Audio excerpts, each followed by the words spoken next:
దేశంలో బంగారం ధరలు కాస్త పెరిగాయి. వెండి ధరలు సైతం పైకి వెళ్లాయి. తెలుగు రాష్ట్రంతో పాటుగా దేశంలోని ఇతర నగరాల్లో నేటి బంగారం, వెండి ధరలు ఎలా ఉన్నాయో చూద్దాం. ప్రస్తుతం ఆంధ్రప్రదేశ్, తెలంగాణలోని ప్రధాన నగరాలలో గోల్డ్, సిల్వర్ రేట్లు ఎలా ఉన్నాయంటే హైదరాబాద్, విజయవాడ, విశాఖపట్నం నిన్నటితో పోల్చి చూస్తే 24 క్యారెట్ల బంగారం ధర ఏకంగా రూ. 410 పెరిగింది. నేడు 24 క్యారెట్లు 10 గ్రాముల బంగారం ధర రూ. 73,250 పలుకుతోంది. అదే సమయంలో 22 క్యారెట్ల 10 గ్రాముల బంగారం ధర రూ. 67,150 పలుకుతుంది.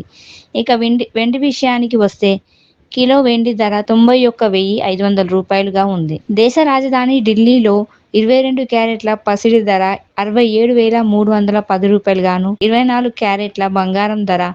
73,410గా ఉంది. చెన్నైలో 22 క్యారెట్ల గోల్డ్ ధర రూ. 67,160 గాను, 24 క్యారెట్ల పసిడి ధర రూ. 73,260గా ఉంది. ఇక బెంగుళూరులో 22 క్యారెట్ల గోల్డ్ రూ.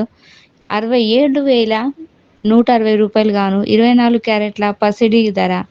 73,260 గాను ఉంది. ఆర్బీఐ వడ్డీ రేట్లు, ఫెడ్ వడ్డీ రేట్లు వంటి అంశాలు పసిడి ధరలో హెచ్చుతగ్గులకు కారణమవుతున్నాయని నిపుణులు చెబుతున్నారు. ఇక త్వరలోనే జరగనున్న అమెరికా ఫెడరల్ రిజర్వ్ భేటీలో కూడా వడ్డీ ధరలు పావు% మీద తగ్గించే సూచనలు కనిపిస్తున్నాయని, ఈ నేపథ్యంలో బంగారం ధరలు భారీగా పెరిగే అవకాశం ఉంది.